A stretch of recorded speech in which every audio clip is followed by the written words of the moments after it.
everyone, welcome back to DentistJess. I'm Dr. Jess and this is my channel. This is where I like to talk about all things tooth and mouth health related. I'm so happy you're here. Today I want to talk with you about the 4 different kinds of teeth that we have, what they're used for, why they are kind of the way we are, and how we can tell them apart in the dental office. So make sure to stay tuned for that.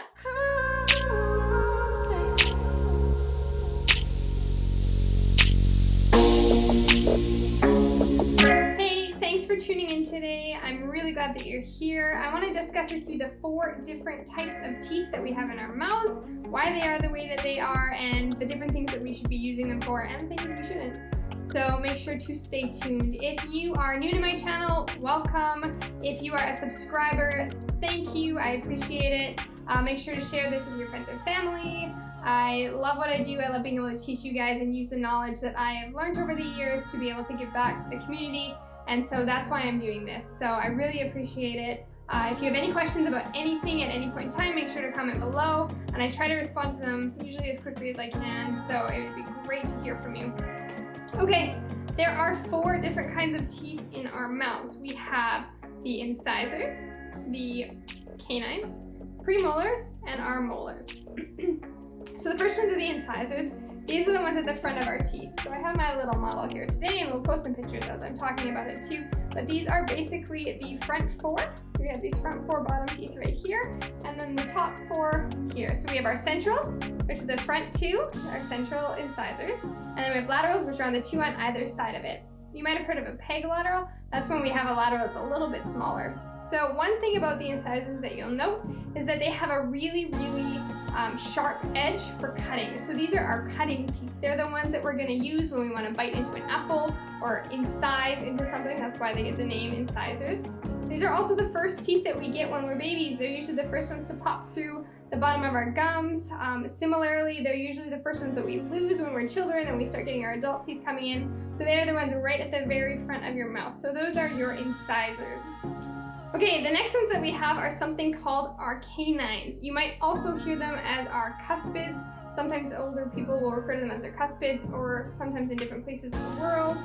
So these are our sharpest teeth. These are the ones that we're going to want to bite and pull things with, whether it's a bagel or maybe a piece of meat. These are the ones that are the sharpest teeth in our mouth. They have the longest roots in our mouth. They're the strongest teeth that we have. So if you're needing to do any pull, don't pull on your front teeth. They're meant for cutting things, not for pulling things. If you're gonna pull, use those canines. We have 4 of them, 2 on the top, 2 on the bottom. So these ones you can kind of see here in my model are these little sharp ones here. Again, we'll do some pictures too. And these ones right here, they're the ones that sometimes people call them their eye teeth. That's another terminology I've heard, or the ones that look like vampire teeth. People often don't like that their canines are sharp and pointy because they think they might look too much like vampire teeth, but it's actually an okay thing because the whole point of those teeth is to be able to pull and tear food. Okay, the next set of teeth that we have are something called the premolars. These also can be referred to as the bicuspids.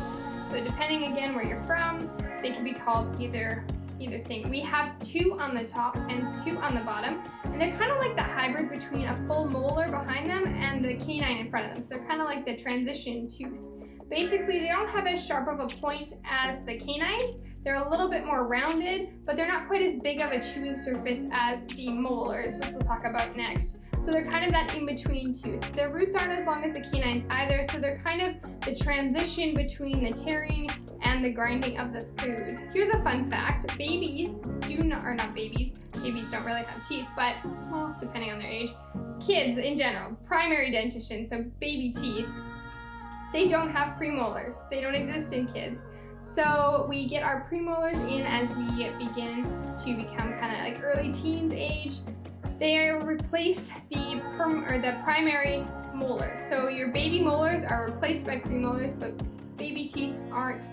They don't have a premolar. So that's kind of a fun little fact for you.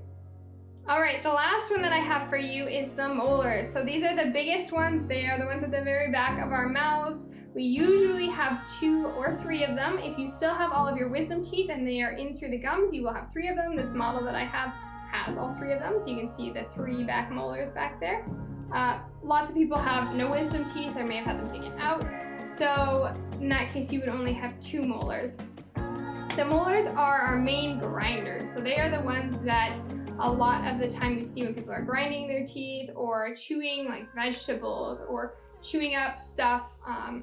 That's what our molars' main role is. In a lot of creatures who aren't on a heavy meat diet, they mainly actually only have these kind of molars. So I know even like an elephant tooth is like a really, really long big molar. They're meant to grind up and crush food so that we can digest it. So here's a little fun fact for you. Any of our meat-eating only animals, like lions or tigers, only have canine teeth. Animals, like I said, like elephants, have only molar type teeth. They're all ground, flat surfaces that are used for grinding up food. Squirrels, surprisingly enough, actually have just incisors and molars. So they don't have canines because they don't really cut meat, but they need the incisors to crack open those nuts and then the molars to actually grind them. So we are one of the only creatures that have all of the different types of teeth because of such a variety in the diet that we have. That's it. That's the 4 types that we have. If you have more questions on that, make sure to subscribe, ring the bell, hit that like button, give me a thumbs up, and yeah, that's it. So if you have more questions, let me know.